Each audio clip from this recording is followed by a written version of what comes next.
Hello, my dear student. I am well and hope that you all are doing well. Today I am going to discuss about Coulomb's law deeply, more about Coulomb's law under the banner of an academic point situated in the street joining the Dam Road and Golna Road, Achara Diponsky. Thank you. Previous class में हमने discuss किया था Coulomb's law के बारे में और Coulomb's law के बारे में बताए थे कि what is Coulomb's law. Coulomb's law states that there must be either attractive or repulsive force acts between two point charge particles. When charge particle, जब चार्ज पार्टिकल क्या होता है, लाइक चार्ज पार्टिकल होता है, उसके बीच रिपल्सन फोर्स लगता है और अनलाइक चार्ज मतलब एक पॉजिटिव चार्ज है एक नेगेटिव चार्ज है, तो इस दोनों के बीच अट्रैक्शन लगेगा और पॉजिटिव या नेगेटिव ये दोनों लाइक चार्ज हो गया, इसलिए इसके बीच रिपल्सिव फोर्स लगता है। ठीक है, और फोर्स का फॉर्मूला क्या होता है ये भी बता दिए थे। तो फोर्स का फॉर्मूला ये दो पॉइंट चार्ज है और इस दोनों पॉइंट चार्ज के बीच लगने वाला फोर्स F है। ये मान लो चार्ज Q1 है, ये मान लो चार्ज Q2 है, दोनों चार्ज के बीच का डिस्टेंस ये R है। तो कूलम्ब्स लॉ से हम निकाले थे ये फोर्स F इक्वल टू होता है 1/4πε0 into Q1 into Q2 by R square. ये फोर्स का फॉर्मूला निकाले थे, जहाँ ये हम बताए थे कि 1/4 हवा के लिए यदि चार्ज हवा में है, हवा के लिए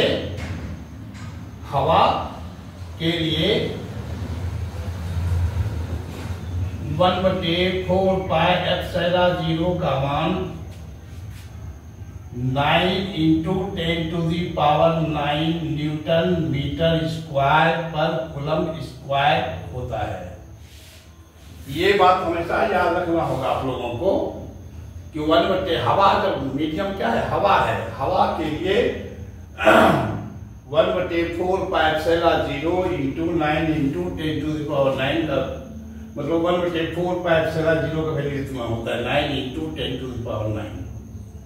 ठीक है, अगर केवल हम ε0 देखेंगे कि ये ε0 क्या है, ε0 मीन्स हुआ हवा का इलेक्ट्रिकल परमिटिविटी, मतलब हवा कितना इलेक्ट्रिकल इफेक्ट फैलाता है किसी चार्ज का।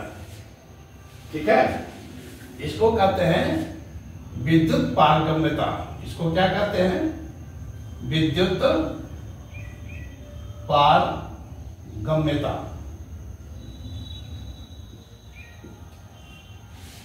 इसका इंग्लिश होता है इलेक्ट्रिकल परमिटिविटी।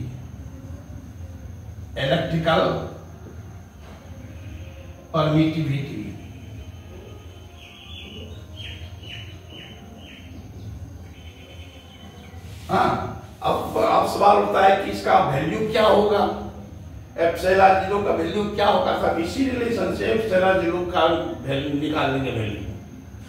ठीक है, अंदर से कैसे निकालेंगे, तो चूंकि यहाँ पर क्या लिखे, चूंकि 1/4πε0 इक्वल टू होता है 9 इंटू 10⁹। तो 4πε0 इसको इधर से ले आएंगे, इसको इधर ले आएंगे, क्या हो जाएगा, तो 4πε0 इक्वल टू हो जाएगा, यार इसको उलट दो ये भी उलट जाएगा, इसके नीचे नहीं कुछ तो 1 है, ये उल्टेगा तो हो जाएगा 4πε0 और ये उल्टेगा तो हो जाएगा 1/9 इंटू 10⁹। ये निकल गया 1/9 इंटू 10⁹। ठीक है, तो 4π को भी इधर ले आवे, ε0 इक्वल टू हो जाएगा 1/4π इंटू 9 इंटू 10⁹। इसको सॉल्व करेंगे तो क्या आएगा, 1/4 इंटू पाई का वैल्यू होता है 3.14 इंटू 9, इसको ये 10 टू पावर 9 इसको ऊपर ले जाएंगे तो हो जाएगा इंटू 10 टू दी पावर -9। इतना बात समझ गए? इतना बात समझने के बाद इसको और सॉल्व करेंगे तो क्या आएगा,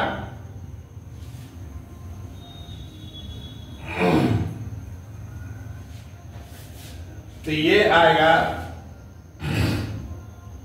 एप्सिलॉन 0 इक्वल टू हो गया 1/, ये 9 इंटू 4 36 हो जाएगा, 36 इंटू ये 3.14 इंटू क्या हो जाएगा 10 टू दी पावर -9।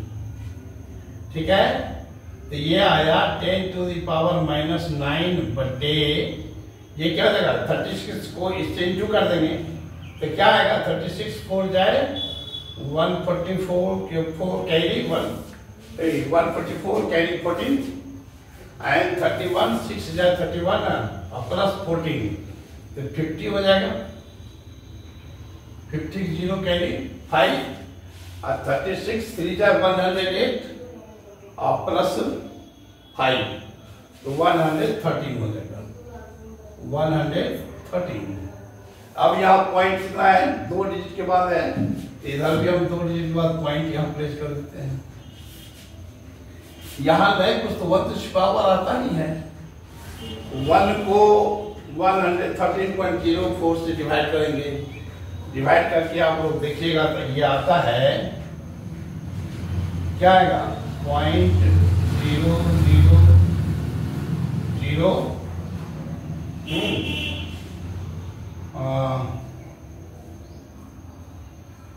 क्या आएगा, डिवाइड करके देख लेते हैं, डिवाइड करके ही देख लेते हैं यहाँ कितना है 1 है और ये हुआ तुम्हारा आपका 113.04, ये पॉइंट हटाएंगे तो हम 2 0 आएगा।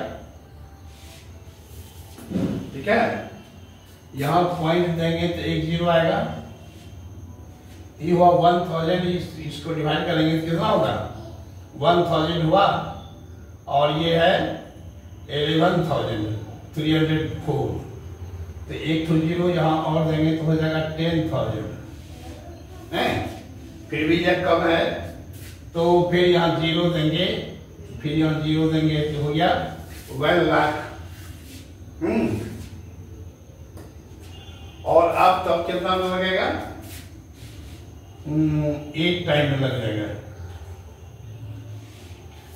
नहीं, इसलिए यहाँ पर हम लगभग लिखते हैं 0.0085 इस तरह से होगा। ठीक है, तो ये हो जाएगा क्या, ठीक है ना, यहाँ पॉइंट दिए तो 100 आया तो 1000 हुआ, फिर 10,000 हुआ, फिर 1 लाख हुआ। ठीक है,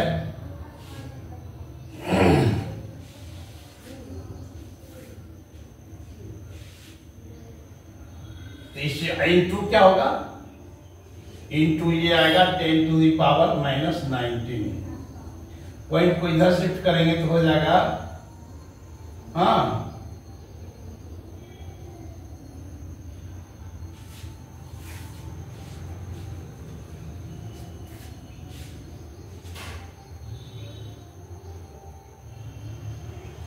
ये हो जाएगा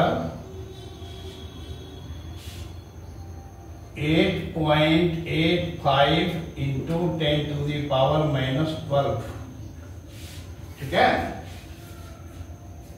और ये 3 डिजिट आगे गया इसका पावर 3 माइनस हो गया तो -9 -3 -12 हो जाएगा। और यहां पर देखिए यूनिट क्या होगा, इसका हो जाएगा उलट जाएगा, इसका यूनिट क्या लिखे थे 1/4 बाय एप्सिलॉन 0 था, जिसका वैल्यू था 9 into 10 to the power 9 into 9 और न्यूटन मीटर स्क्वायर पर कूलम स्क्वायर। यहाँ पर उलट गया है ये इसलिए यहाँ पर क्या हो जाएगा इसका यूनिट हो जाएगा कूलम्ब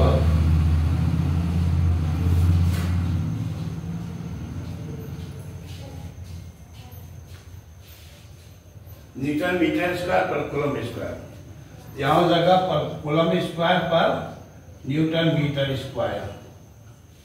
ठीक है, तो ये निकल गया आप लोगों का एप्सिलॉन जीरो का वैल्यू क्या होता है।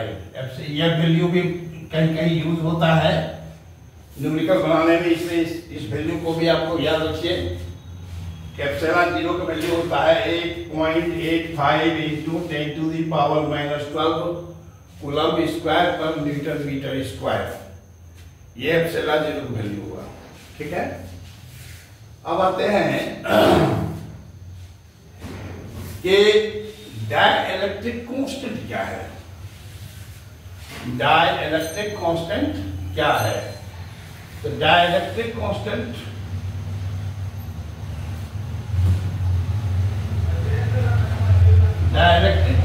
को समझने के लिए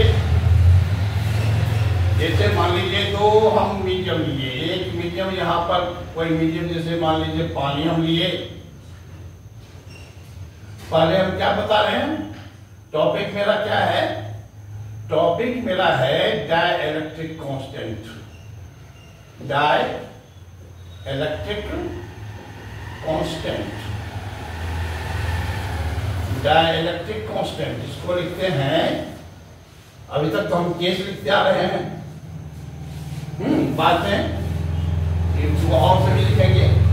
अभी देखिए पहले क्या होता है डाइलेक्ट्रिक कांस्टेंट किसको कहेंगे।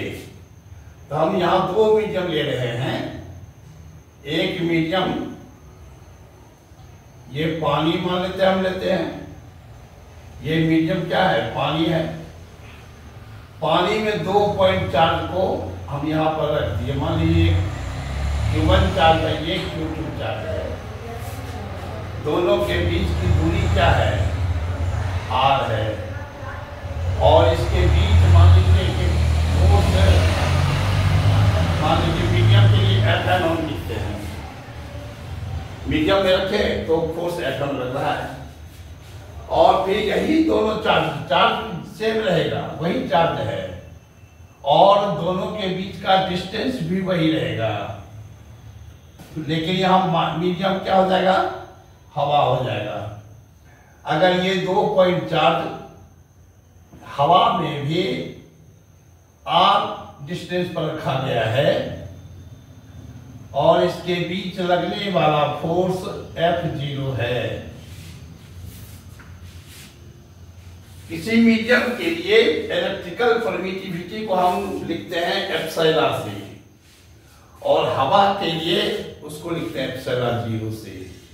इलेक्ट्रिकल परमिटिविटी को किसी मीडियम का इलेक्ट्रिकल परमिटिविटी लेंगे तो वहां लिखेंगे हम केवल एप्सिलॉन, केवल एप्सिलॉन। और हवा के लिए लेंगे तो यहां लिखेंगे एप्सिलॉन 0। ठीक है, तो यहाँ पर फोर्स का वैल्यू Fm बराबर क्या हो जाएगा? कूलम्ब्स लॉ से, कूलम्ब्स के नियम को यहाँ लगाएंगे तो Fm बराबर क्या हो जाएगा? 1/4 pi epsilon into Q1 into Q2 by R square, ये होगा। और हवा में यह फोर्स को देखेंगे तो ये हो जाएगा F0 बराबर हो जाएगा 1/4 pi epsilon 0 into Q1 into Q2 बटे R स्क्वायर, ये होगा। ठीक है, तो अगर हम इतना बटे इतना कर दें, इतना क्या मतलब कि हवा में फोर्स F0 बटे Fm कर दें, क्या निकलेगा? F0 का मान है 1/4 pi epsilon 0 into Q1 into Q2 by R square, और Fm का मान है 1/4 pi epsilon 0 into Q1 into Q2 by R square.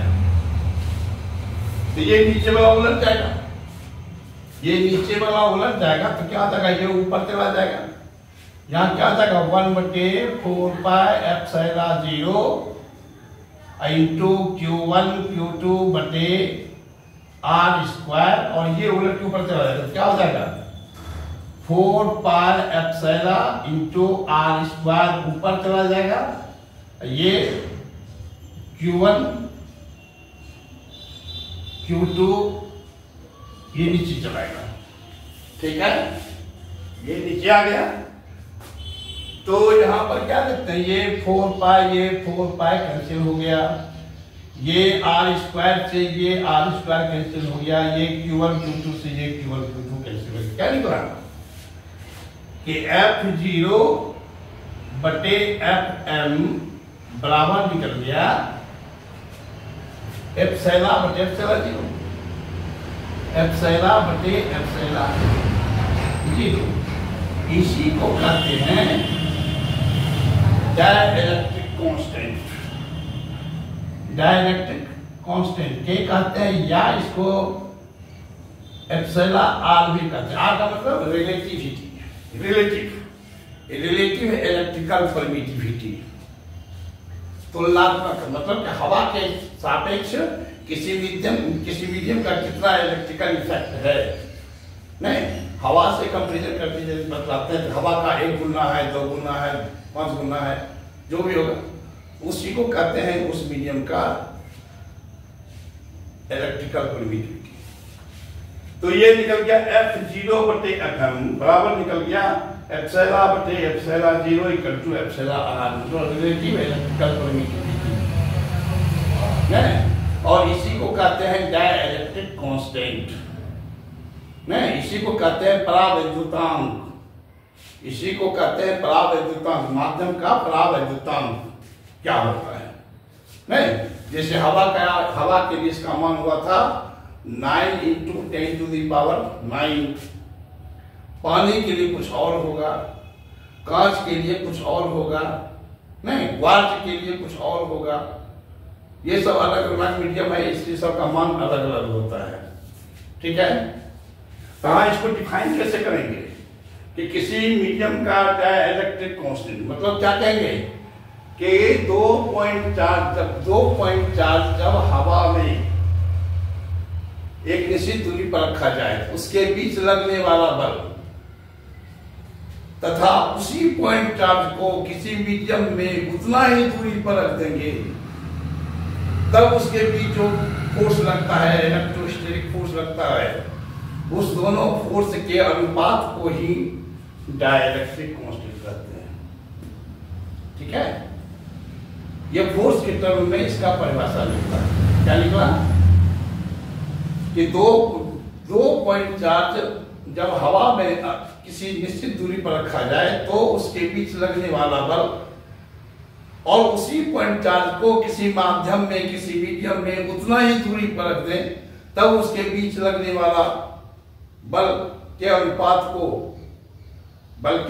को डाइलेक्ट्रिक कांस्टेंट कहते हैं, रिलेटिव इलेक्ट्रिकल परमिटिविटी कहते हैं। ठीक है, इसका मतलब दूसरा डिफिनेशन ये भी दे सकते हैं सिंपल वे में कि किसी मीडियम का इलेक्ट्रिकल परमिटिविटी तथा हवा का इलेक्ट्रिकल परमिटिविटी के अनुपात को हम रिलेटिव इलेक्ट्रिकल परमिटिविटी कहते हैं। नहीं उतना बड़ा याद नहीं रहेगा तो हम डायरेक्ट ये भी कह सकते हैं कि किसी मीडियम का इलेक्ट्रिकल परमिटिविटी और हवा का इलेक्ट्रिकल परमिटिविटी के अनुपात को क्या कहते हैं, रिलेटिव इलेक्ट्रिकल परमिटिविटी कहते हैं, डाइलेक्ट्रिक कांस्टेंट कहते हैं। ठीक है, हो गया। तो ये हुआ डाइलेक्ट्रिक कांस्टेंट। हाँ, एक बात और इसमें कि चूंकि ये दो समान राशि का अनुपात है, या इसको देखें या इसको देखें, दोनों से ये बल है ये भी बल है, समान राशि हो गया, या ये इलेक्ट्रिकल परमिटिविटी है तो यह भी इलेक्ट्रिकल परमिटिविटी है, यह भी दो समान राशि है। तो डाइलेक्ट्रिक कांस्टेंट दो समान राशि का अनुपात होता है, इसलिए डाइलेक्ट्रिक कांस्टेंट का ना तो कोई यूनिट होता है, ना कोई डायमेंशन होता है, यह सिर्फ एक नंबर होता है। जैसे पानी का डाइलेक्ट्रिक कांस्टेंट 81 होता है, जैसे पानी का डाइलेक्ट्रिक कांस्टेंट 81 होता है, ठीक है। अलग अलग माध्यम का वैल्यू है, उसको याद रखना होगा, ठीक है। ये हो गया। अब आते हैं, तो ये तो कूलम्ब्स लॉ और कूलम्ब्स लॉ पर कूलम्ब कुछ टर्म्स सब था। अब आते हैं कि कूलम्ब्स लॉ का हल्का हल्का यूज न्यूमेरिकल बनाने में कैसे होता है। जैसे मान लेंगे एग्जाम्पल के तौर पर हम ये बताते हैं कि 2 कूलम्ब और 3 कूलम्ब का क्वेश्चन यदि दे दे कि 2 कूलम्ब और 3 कूलम्ब वाले 2 पॉइंट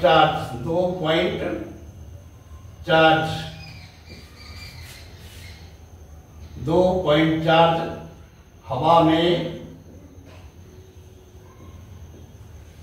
3 मीटर की दूरी पर, 3 मीटर के दूरी पर रखा गया है,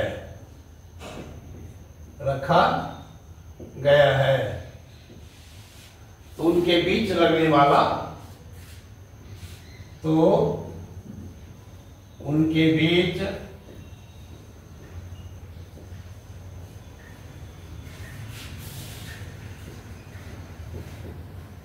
लगने वाले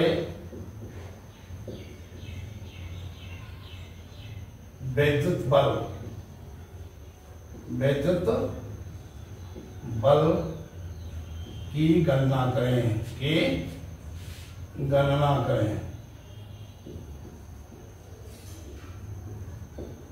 यही बल जो क्वेश्चन दिया हुआ है।